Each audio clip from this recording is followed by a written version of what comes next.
adalah fenomena guncangan yang terjadi pada permukaan bumi. Gempa bumi biasa disebabkan oleh pergerakan kerak bumi atau lempeng bumi. Frekuensi suatu wilayah mengacu pada jenis dan ukuran gempa yang dialami selama periode waktu. Gempa bumi diukur dengan menggunakan alat seismometer. Momen magnitudo adalah skala yang paling umum di mana gempa bumi terjadi untuk seluruh dunia. Skala Richter adalah skala yang dilaporkan oleh Observatorium Seismologi Nasional yang diukur pada skala besarnya lokal 5 magnitudo. Kedua skala yang sama selama rentang angka mereka valid. Gempa 3 magnitudo atau lebih sebagian besar hampir tidak terlihat. Dan jika besarnya 7, lebih berpotensi menyebabkan kerusakan serius di daerah yang luas, tergantung pada kedalaman gempa. Gempa bumi terbesar bersejarah, besarnya telah lebih dari 9, meskipun tidak ada batasan besarnya. Gempa bumi besar terakhir, besarnya 9 atau lebih besar dari 9 magnitudo di Jepang pada tahun 2011. Dan itu adalah gempa Jepang terbesar sejak pencatatan dimulai. Intensitas getaran diukur pada modifikasi skala Mercalli. Jenis gempa bumi dapat dibedakan berdasarkan yang pertama berdasarkan penyebabnya. Gempa bumi tektonik. Gempa bumi ini disebabkan oleh adanya aktivitas tektonik, yaitu pergeseran lempeng-lempeng tektonik secara mendadak yang mempunyai kekuatan dari yang sangat kecil hingga yang sangat besar. Gempa bumi ini banyak menimbulkan kerusakan atau bencana alam di bumi. Getaran gempa bumi yang kuat mampu menjalar ke seluruh bagian bumi. Gempa bumi tektonik disebabkan oleh pelepasan tenaga yang terjadi karena pergeseran lempeng plak tektonik seperti layaknya gelang karet ditarik dan dilepaskan dengan tiba-tiba. Gempa bumi buatan.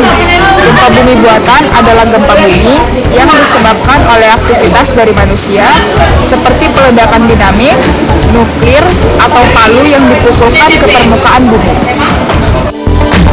Gempa bumi vulkanik atau gunung api. Gempa bumi ini terjadi akibat adanya aktivitas magma yang biasa terjadi sebelum gunung api meletus. Apabila keaktifannya semakin tinggi, maka akan menyebabkan timbulnya ledakan yang juga akan menimbulkan terjadinya gempa bumi. Gempa bumi tersebut hanya terasa di sekitar gunung api tersebut. Gempa bumi tumbukan.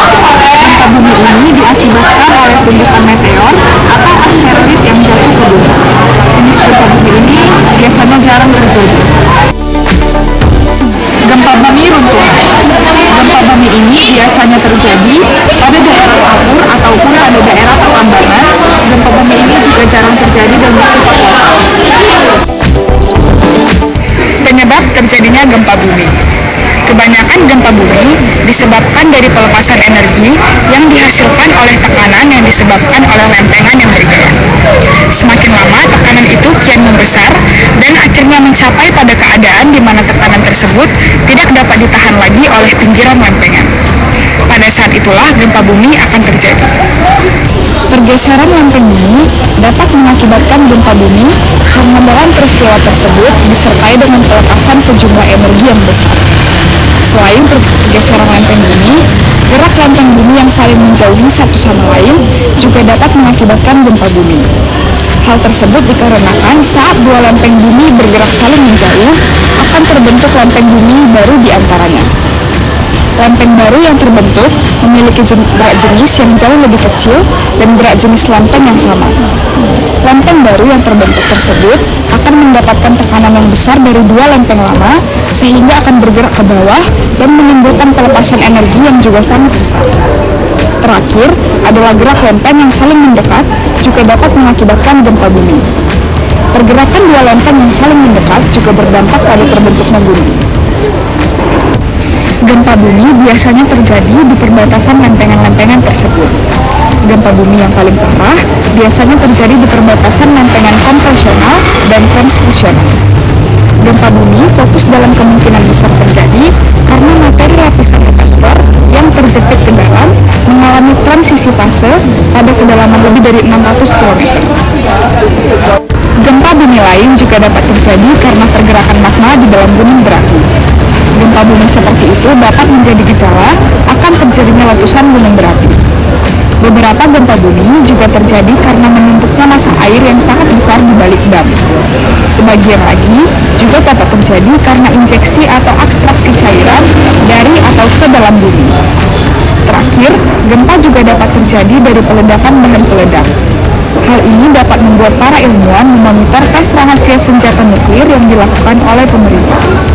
Gempa bumi yang disebabkan oleh manusia seperti ini dinamakan juga seismisitas terinduksi. Selanjutnya berdasarkan gelombang atau getaran gempa. Yang pertama, gelombang primer. Gelombang primer atau gelombang longitudinal adalah gelombang atau getaran yang merambat di tubuh bumi dengan kecepatan antara 7 sampai 14 km per detik. Getaran ini berasal dari hipocentrum. Yang kedua, gelombang sekunder. Gelombang sekunder atau gelombang transversal adalah gelombang atau getaran yang merambat seperti gelombang primer dengan kecepatan yang sudah berkurang, yakni 4-7 km per detik. Gelombang sekunder tidak dapat merambat melalui lapisan cair.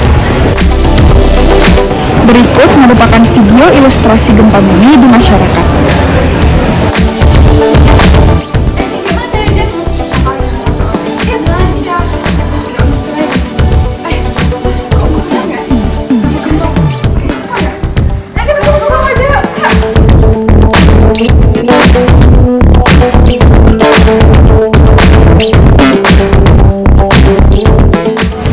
Jalur evakuasi.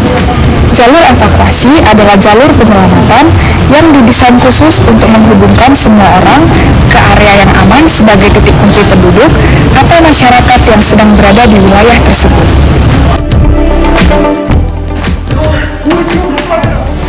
Jangan terburu-buru menuju pintu titik kumpul. Biasanya, orang lain akan berpikiran sama, sehingga banyak orang bisa berebut dan berdesakan menuju pintu titik kumpul.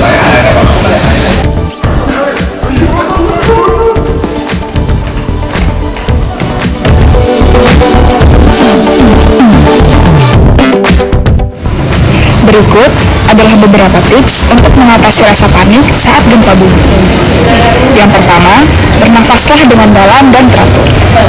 Bernafas dalam dapat membantu menenangkan pikiran dan tubuh. Yang kedua, pikirkan langkah-langkah yang harus Anda ambil. Jika Anda berada di dalam ruangan, cari tempat berlindung di bawah meja atau perabotan yang kokoh. Jika Anda berada di luar ruangan, segera menjauh dari bangunan dan pohon. Yang ketiga, jangan tinggalkan orang yang membutuhkan bantuan. Jika Anda berada bersama orang lain, bantulah mereka untuk berlindung dengan aman.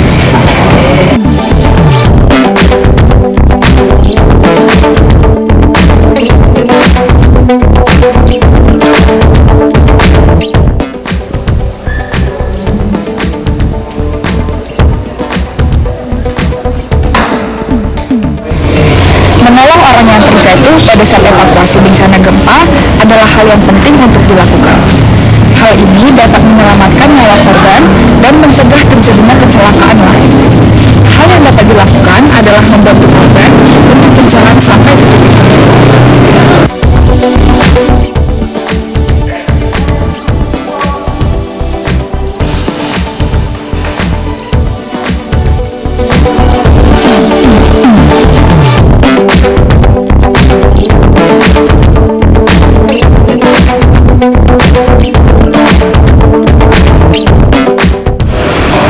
Terjadi gempa bumi di ruangan, ada beberapa cara melindungi diri yang dapat dilakukan. Yang pertama, jangan panik dan cari area terbuka sambil tetap melindungi kepala dengan tangan. Salah satu jalan ke area terbuka adalah melalui pintu. Tidak disarankan keluar melalui jendela karena ada potensi kaca akan pecah.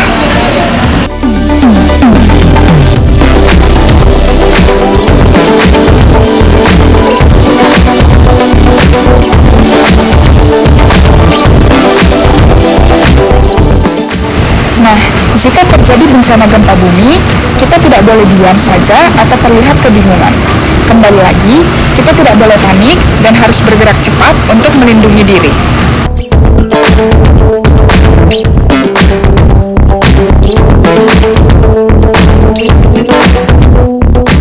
Cara kedua, melindungi diri yang dapat dilakukan yaitu melindungi diri di kolong meja. Melindungi diri di kolong meja saat gempa bumi adalah salah satu cara yang paling efektif untuk mengurangi resiko cedera atau kematian. Hal ini karena meja dapat memberikan perlindungan dari reruntuhan bangunan seperti tembok, langit-langit, atau furniture yang berjatuhan. Berikut adalah langkah-langkah untuk melindungi diri di kolong meja saat gempa bumi. Yang pertama, cari meja atau perabotan yang kokoh. Meja atau perabotan yang kokoh adalah meja atau perabotan yang berat dan terbuat dari bahan yang kuat seperti kayu atau besi. Yang kedua, berlindung di bawah meja atau perabotan tersebut. Bergeraklah ke bawah meja atau perabotan dengan cepat dan hati-hati. Yang ketiga, lindungi kepala dan leher Anda dengan tangan. Gunakan tangan Anda untuk melindungi kepala dan leher Anda dari reruntuhan.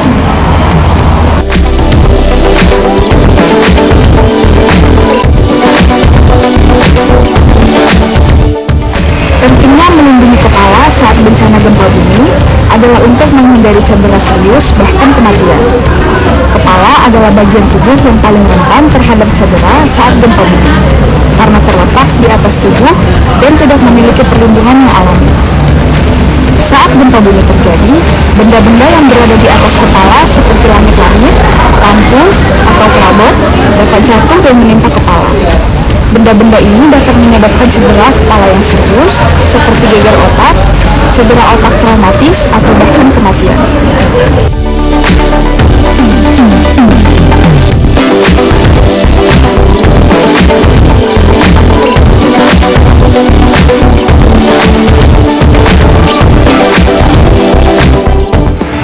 Setelah keluar dari gedung atau ruangan, kita menuju ke titik kumpul yang sudah ditentukan.